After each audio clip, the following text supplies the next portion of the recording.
Hi, my name is Babineaux, and I'm a 3-time heart transplant survivor.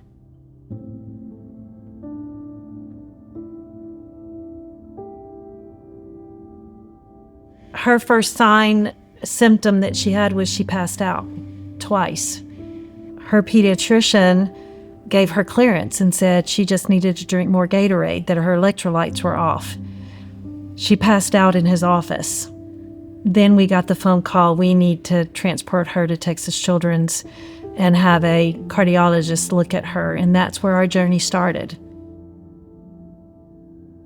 When I first got diagnosed, I was in college, we were dating already. We kind of learned everything together.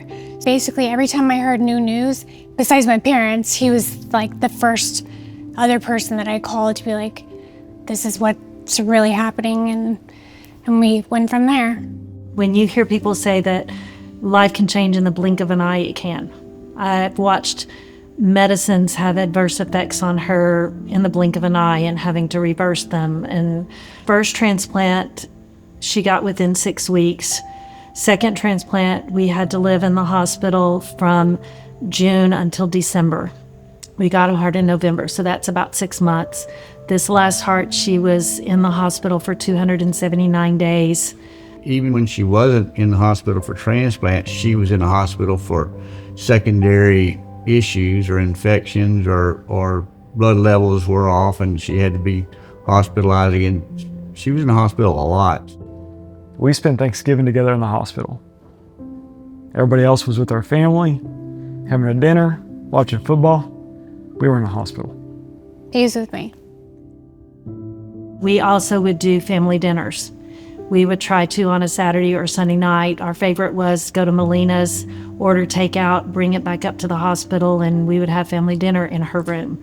Other thing is Ronnie loves to cook, so he might cook for the whole staff that's working that night and bring it up. I had my birthday party in her room when she had her LVAD. Doctors and nurses came by to eat, and so you build a community when you're there. It's our home. It's our second home. So I actually proposed to her knowing her diagnosis in life, so I know going into being engaged with her that this was something that we were going to go through the rest of our life together. I gave her the ring, and then even at one point in time, she even looked back at me and tried giving me back the ring, saying, telling me to go try to live my life with someone else that I would be happy with and not to worry and do the things that we're going through. But I would say I'm a man and committed to her and told her I'd be there for her. People magazine started calling me Bionic Bride, and I was like, well, I guess that's my name. So then comes the Facebook fan pages and all of that, and I still use it today, even though I'm not bionic, but one day I could be. We don't take anything for granted in life. We live life every day to the fullest that we can, and every weekend we're traveling, we're doing something. I think in a relationship with someone going through things like this, it's always about being positive and being that person they can lean on during the process. In my vision, this brought my family like totally closer together than I think we would have ever been. And I love that. Even though there were a lot of sacrifices, I love that fact that my family is so close with each other now, and we just lean on each other when we need it. Heart disease can happen to anybody at any time, no matter age, your ethnicity, your weight. So I think it's very important that you take a look at your health.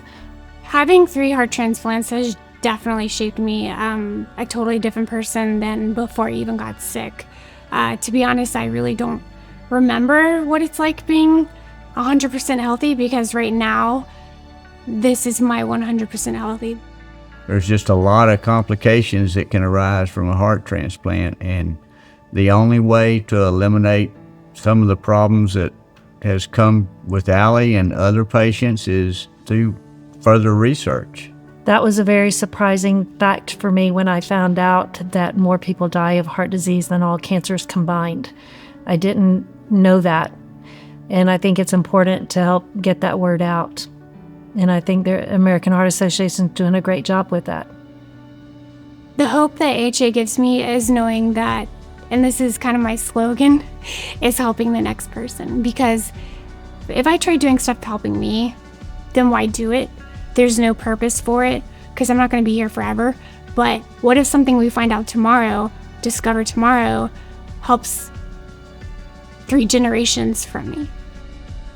We've seen the research help people, and we've seen Allie help so many people. And who would expected that 15 years later she would still be with us to be able to do this, is kind of the way I look at it. So open your heart for those people who are going to need this help later.